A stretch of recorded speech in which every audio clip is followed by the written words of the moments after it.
el ámbito de las relaciones internacionales de la República Dominicana, que ha puesto en tela de juicio lo que son nuestras políticas en el ámbito de la seguridad y la defensa, pero a su vez lo que es el manejo del día a día en el ámbito de esa dinámica relacional entre dos estados hermanos. Pero vamos a hablar de inicio en la primera hora de esta mañana sobre lo que es la situación en el ámbito internacional. Vamos a decir y a expresar en el ámbito de lo que es la guerra Rusia-Ucrania, que ya esta guerra ha tomado un nuevo giro. ¿Por qué decimos que ha tomado un nuevo giro esta guerra? Así. Porque ya no estamos viendo solamente un combate en suelo ucraniano. Ya la guerra se ha trasladado a lo que es la Federación Rusa. ¿Y por qué decimos esto? Porque ya en el transcurso de esta semana, martes, miércoles, ya Rusia ha recibido el impacto de la guerra en lo que es su centro de gravedad económica. ¿Cuál es su centro de gravedad económica? El petróleo. Muy bien. Ha recibido precisamente en 4 de sus principales refinerías, en Ryazán, que está ubicada a unos 200 kilómetros al sureste de Moscú, en Tovod, que está ubicada a 483 kilómetros de Moscú, pero también de Kirishi, ubicada al noreste de Rusia, pero últimamente también Novochaketinskis, una de las refinerías, 4 de las refinerías principales de la Federación Rusa. Pero ¿cuál es la consecuencia de este ataque a esas refinerías? Bueno, entonces vamos a hacer algo. Vamos a presentar a don Alfredo de la Cruz y este preview que usted ha dado para que nuestros oyentes se mantengan ahí con nosotros. Bueno, hay otros tópicos. Adelante. Sí. Cuando iniciamos el tema precisamente con relación a las consecuencias de lo que es el ataque a estas refinerías, vamos a decir en qué le interesa o qué le importa al mundo en relación a esto. Fácil.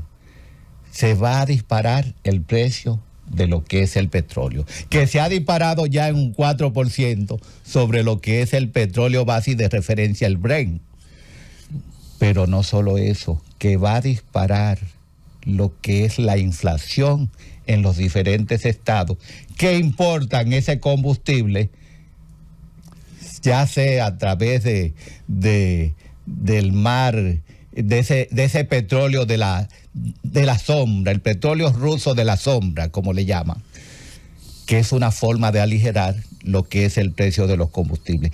Pero ¿en qué se transfiere eso? Se va a disparar la canasta, porque se va a disparar la inflación, y es bueno que ese pueblo dominicano pues sepa, reconozca y esté consciente de que algo que sucede a miles de kilómetros de lo que es la República Dominicana puede afectar de una manera simple a lo que es el pueblo dominicano en lo que es su canasta familiar. Que mañana el petróleo subió y que se dispararon los precios de la canasta, los productos básicos, dice, es el gobierno que lo está. No es el gobierno. No es el gobierno que está subiendo los precios. Es la situación global que afecta, esos conflictos están afectando de una manera directa a la República Dominicana a través de un conflicto indirecto que no tiene la República Dominicana, pero que trasciende más allá de la frontera dominicana, porque existe lo que se llama el efecto dominó, que una mariposa que aletea lejos de aquí, se sienten aquí los refugios de una manera u otra. Entonces, dentro de esas consecuencias, ¿por qué ha sucedido esto en Rusia?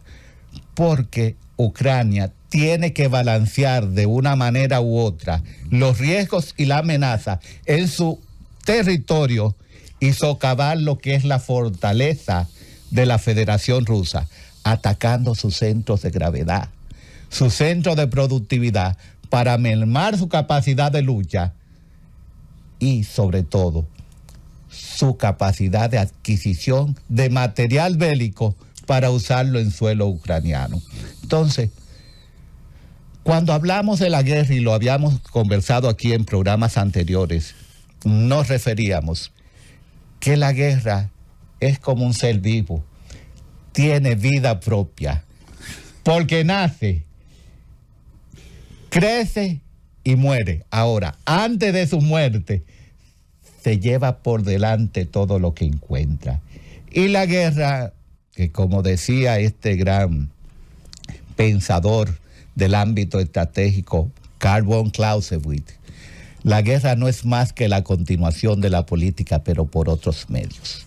E inmediatamente fracasa lo que es la diplomacia, una herramienta fundamental de lo que es las ciencias políticas, entra la guerra. Y cuando fracasa lo que es el discurso político, la lógica política, se pasa a la lógica bélica. Y en ese sentido, podríamos nosotros preguntarnos, ¿por qué la guerra? ¿Es la guerra algo inherente al ser humano? ¿Es la guerra algo inherente a los estados? Sí. Es inherente a los estados, porque es inherente a los seres humanos. El ser humano es el resultado de un acto de violencia. ¿Y por qué decimos que es producto de un acto de violencia ese pueblo dominicano? Porque el niño, la niña, desde que nacen, el simple hecho de traerlo al mundo, de realizar un parto, ya sea natural o por cesárea, es un acto de violencia. Es un acto de violencia porque cuando a una mujer se le hace una cesárea, que se le abre su abdomen para extraerle una criatura, es un acto de violencia que propicia el hombre para complementar el sentido de la naturaleza. Pero cuando es por acto natural, el nacimiento de esa criatura a nivel del force que se saca, y ese niño sale gritando, es porque se siente violentado. Entonces, la teoría de Margaret Mead de que la guerra es una invención del hombre como resultado de un acto de violencia que el hombre mismo ha creado, es algo relativo, pero es algo también, como decía Ortega y Gasset, el hombre es él y sus circunstancias. Así es. Entonces la guerra es producto de las circunstancias, de lo que es el devenir histórico del desarrollo del hombre, pero con ello del Estado. Por ello nuestra teoría de que el Estado es el reflejo de lo que es el hombre. Y como decía este gran sueco Rudolf Helen, el Estado es un órgano viviente, porque nace, se reproduce a través del expansionismo y muere. Ese expansionismo que Frederick Russell llamó el Lebensraum, como una necesidad vital del Estado sostenerse, porque si nos vamos a la antigua Roma decimos, ¿por qué sobrevivió Roma? Debido a que Roma entendió y entienden todos los imperios hasta nuestra actualidad, el imperio ruso, el imperio norteamericano, el imperio chino, que son los imperios que están en boga ahora mismo, porque no vamos a detratar a un lado para favorecer a otro. Todos los imperios que buscan expandirse a nivel territorial, China tiene conflicto con India, precisamente allá arriba, por el Himalaya, en busca de una porción territorial, ampliar su frontera.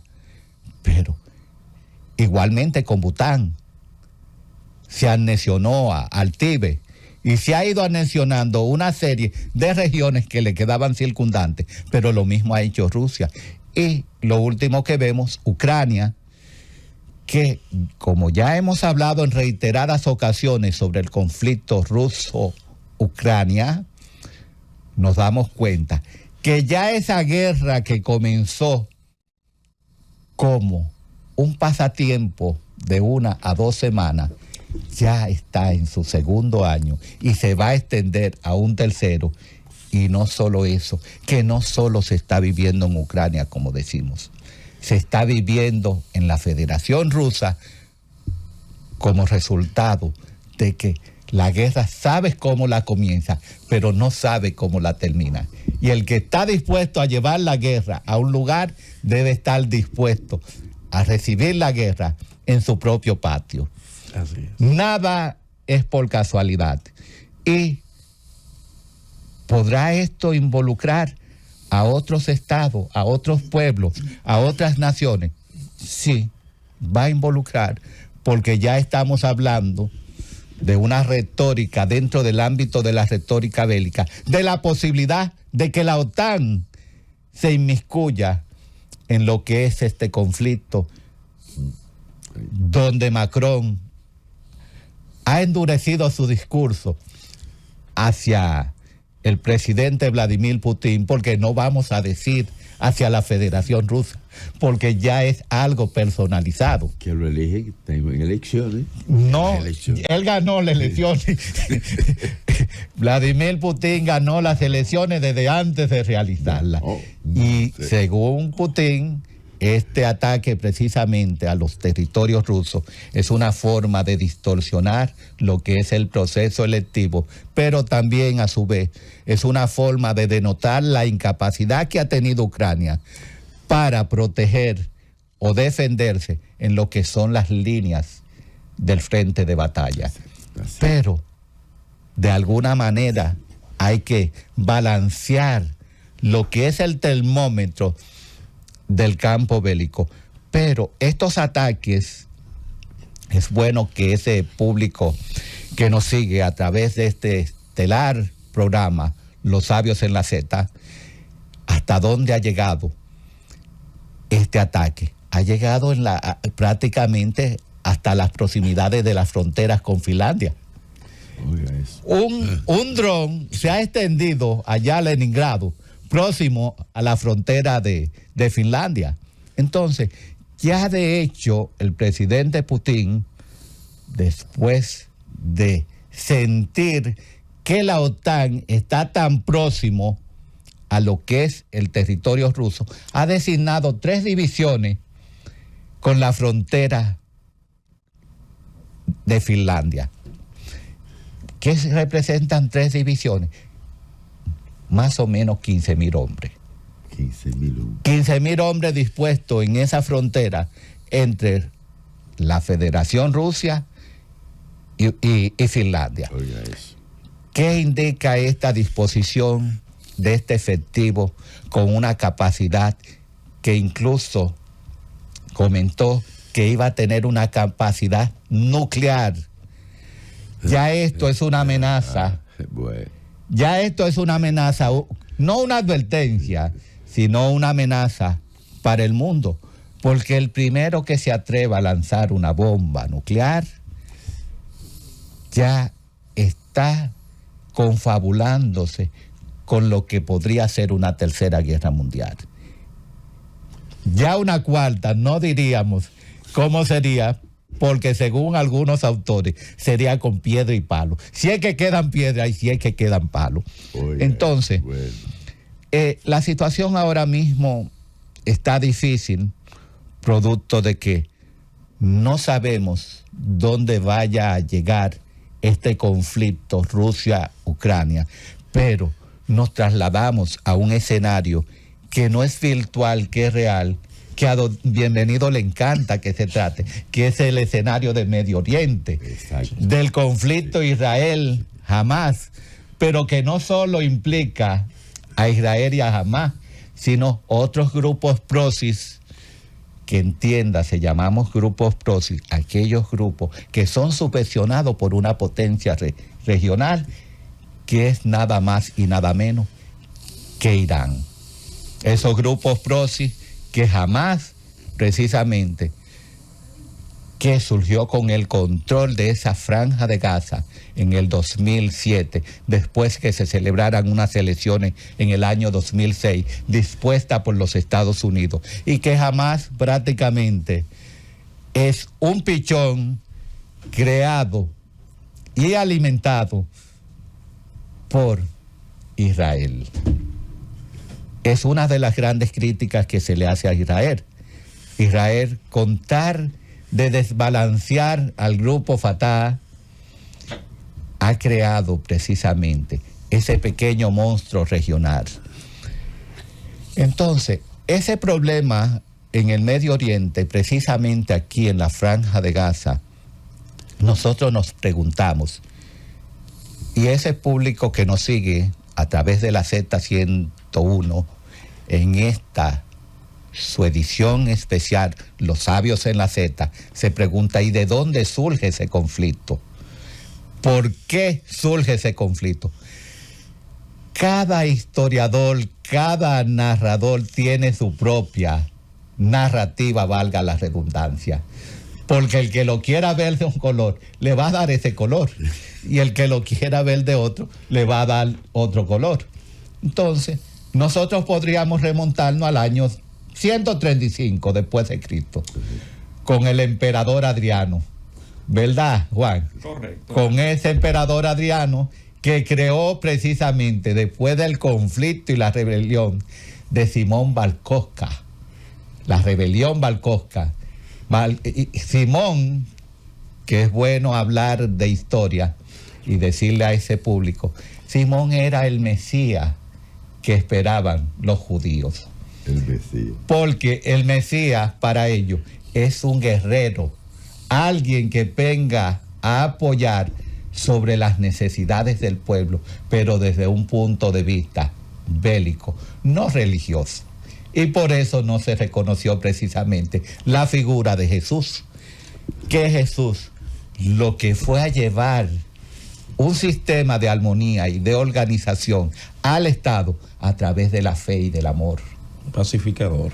Un pacificador. Entonces, A propósito de Semana Santa. a propósito de Semana Santa, qué bueno prácticamente llevarle a conocimiento a nuestro pueblo dominicano que la Semana Santa se originó precisamente en un periodo, el 325 después de Cristo, mediante el Concilio de Nicea, en los tiempos de Constantino, que es Constantino precisamente el gran artífice Eso. de lo que es la religiosidad y el cristianismo, y mediante el cual surge el Padre Nuestro, el concepto de la Semana Santa propiamente dicho, es cuando Constantino, después de ver a su madre y tener serios problemas en su imperio, establecido precisamente ahí en Constantinopla, lo que hoy es Estambul, dice, madre, ¿qué haces?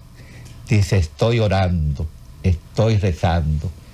Y Constantino se queda así, bienvenido, observándolo, y le dice, orando, rezando. ¿Y qué es eso, madre? Dice, eso es para alimentar el espíritu y para buscar la esperanza que tanto nos hace falta para encontrar nuestro camino y nuestro destino. Y dice Constantino, bienvenido, eso es lo que le hace falta al pueblo de Roma. Esto es lo que le hace falta. La fe. La fe. La fe, que es la que te encamina hacia lo que es la esperanza. Y aunque dijo un gran político en una ocasión, la religión es el opio de los pueblos. ¿Quién fue que lo dijo, Juan? Si tú te... Carlos Marx. Carlos Marx. La religión es el opio de los pueblos. ¿Pero por qué es el opio de los pueblos? Porque vende esperanza, vende la posibilidad de un norte más promisorio, de un futuro. Y las religiones, precisamente que en ese Medio Oriente es donde convergen las tres grandes religiones. Exacto. Que tienen un sentido monoteísta, que es donde está o estuvo el templo de Jerusalén, y que quedan tan solo los reflejos de la muralla. Ahí en ese espacio de Jerusalén, en lo que es la mezquita ¿cómo es que se llama, Juan? Alcázar. De Alcázar. En esa mezquita donde se presume para los musulmanes que Mahoma dejó amarrado su caballo Y ascendió al cielo. y se fue al cielo, nunca regresó. Pero ahí mismo, el padre de la fe, que es de ambas religiones, tanto de los musulmanes como de los cristianos, Abraham, pero también de la religión judaica, es el padre de esas tres grandes religiones y es un punto de encuentro de esas tres grandes religiones en un espacio combinado a convivir en paz, en armonía, pero un espacio que se ha convertido en un bastión para la guerra, en un bastión para los desencuentros, a lo que llamaba Samuel P. Huntington un choque de civilizaciones. Entonces, en ese sentido, si nos vamos a preguntar el porqué de esa diferencia en el Medio Oriente, ahí encontramos la diferencia en la religión. ¿Por qué en el Medio Oriente, donde convergen tres continentes, el continente asiático, el continente europeo y el continente africano, y donde Israel precisamente es el punto de unión de esos tres continentes donde convergen? Es el punto de unión y de desencuentro, porque algunos historiadores dicen el conflicto en el Medio Oriente vino desde que se declaró el Estado judío a partir de la resolución 181 de la ONU. Entonces, prácticamente nosotros podríamos decir que ¿podría ser real esto? No, no podríamos decir que esto es real, porque tenemos que irnos a lo que es la antología, a la parte histórica de lo que es la geografía, porque desde el punto de vista geográfico hay ciertas incidencias en lo que es el devenir de la historia y con ello de sus grandes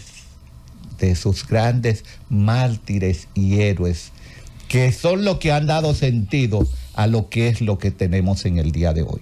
Entonces, ya para concluir esta introducción de lo que se acerca, podríamos también preguntarnos si el problema que existe ahora mismo en lo que es la región del Caribe va a tener una trascendencia similar como está sucediendo en el Medio Oriente, producto de la inestabilidad político, social y económico de nuestro vecino país de Haití. Esa incongruencia que hay en el ámbito político, que ha generado una catástrofe económica y que está repercutiendo en lo que es el factor social. Total. Es un símbolo de inestabilidad, no solo en la República Dominicana, porque ese pequeño cáncer va a hacer metástasis a nivel regional, va a afectar a las demás islas del Caribe, entiéndase, el Caribe insular y el Gran Caribe, desde un contexto geopolítico. Y es lo que las grandes potencias todavía no se han percatado y por lo cual los gobernantes dominicanos y sobre todo el actual gobernante, el presidente Luis Abinader, han procurado precisamente hacer un llamado a la comunidad internacional para que accione de una manera diplomática en la solución de ese impasse histórico, porque el caso de Haití es un impasse histórico, porque como vamos a ver más adelante, a través de nuestros diferentes invitados y sus magistrales exposiciones, como lo es un especialista, un politólogo, mi gran amigo y hermano Juan González, a quien lo saludamos y le damos la bienvenida a este programa, que maneja al dedillo lo que es la situación haitiana, aparte de lo que es el ámbito de las relaciones internacionales.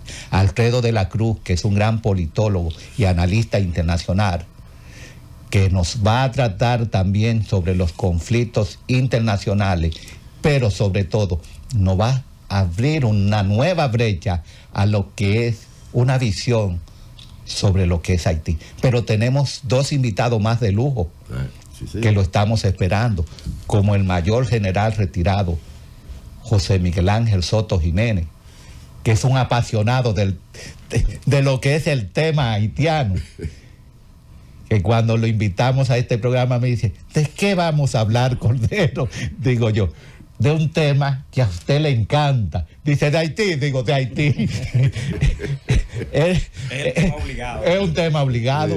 Pero tenemos también un gran invitado que ha sido precisamente cónsul en la República de Haití, ha sido embajador en Argentina, al licenciado Inocencio García, quien es un gran especialista en la materia y que se ha leído todos los textos relacionados hacia lo que es el proceso evolutivo de lo que es la República de Haití. Es decir, que desde ahora le decimos a ese público de la Z101 y que nos sigue a través de este programa, Los Sabios en la Z, que no se muevan de ahí, porque vamos a tener lo que se llama un bocato di Cardinal en este su programa estelar. Y para ello vamos a darle la palabra a Roberto. Bueno, ya usted está presentando.